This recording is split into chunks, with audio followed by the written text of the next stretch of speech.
Hi friends, on today's show I'm helping you transition from summer to back to school with easy ideas for everything from meals and morning routines to scheduling and self-care.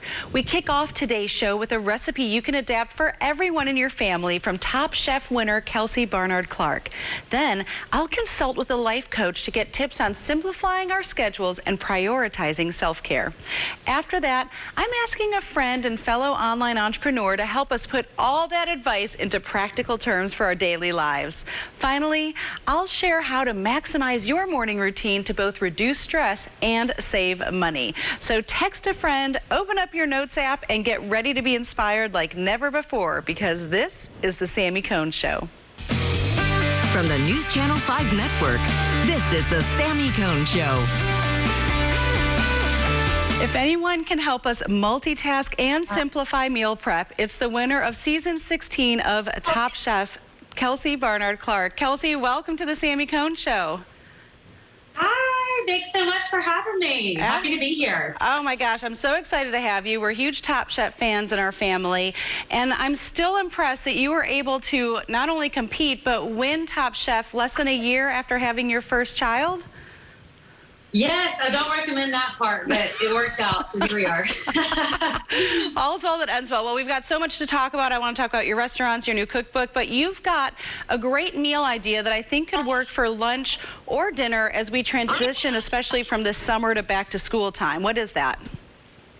Yeah, so this is a brown rice bowl, and it's one of my favorites. We eat this a lot. We serve it at the restaurant, and it's great because it's so versatile. You can change out the proteins. You can do no protein. You can kind of accommodate for whoever doesn't like something or does or has an allergy or doesn't. So it's just one of those really quick, easy, healthy options that we eat a lot at my house and also serve in the restaurant. Yeah, that easy, healthy, simple is everything we want to do, especially we have a vegetarian in our family. We have a meat eater. I'm allergic to some fish. So help me break down what the basics are and then how we can kind of accommodate all those picky eaters or different types of diet restrictions in our family.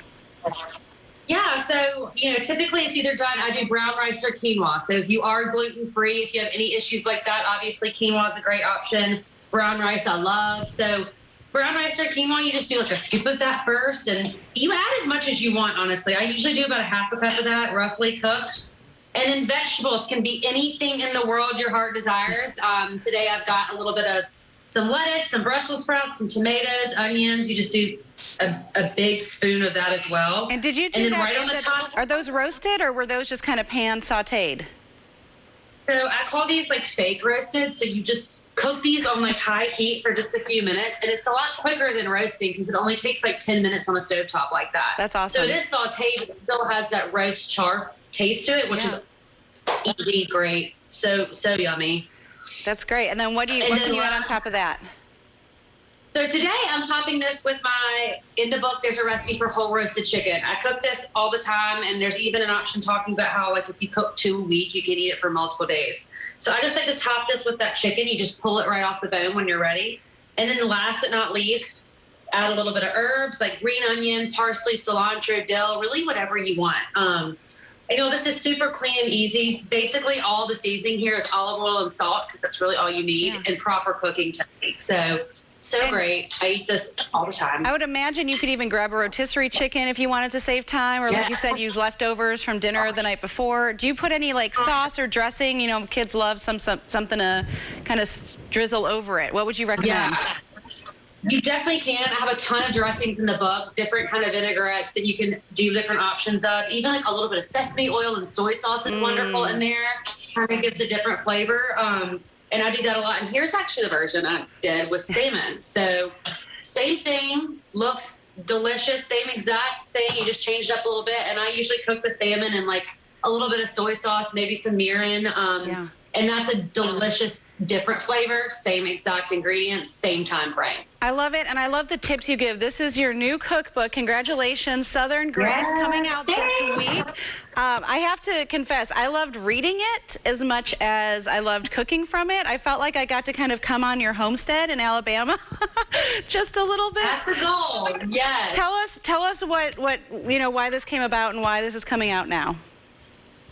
I learned how to cook on cookbook. So when I was kind of coming up, I was really young when I got hooked on cooking. So when I was really young, there was no Google. You couldn't just get on your computer and look up recipes. So everything I learned was either like on Food Network or cookbooks. And I just kind of told myself, like, if I ever got into a place where I could write my own, I want to make it incredibly just versatile and easy to read and appeal to everyone. And that was sort of my goal here, is just to really just teach people through my passion of cooking. Well, you did a great job. I mean, everything from buttermilk biscuits to baby back ribs. I'm happy to say the key lime crunch puppy chow from that Top Chef Quick Fire is in here. You can find Southern Grit wherever books are sold. Kelsey Barnard Clark, thank you so much for joining us today.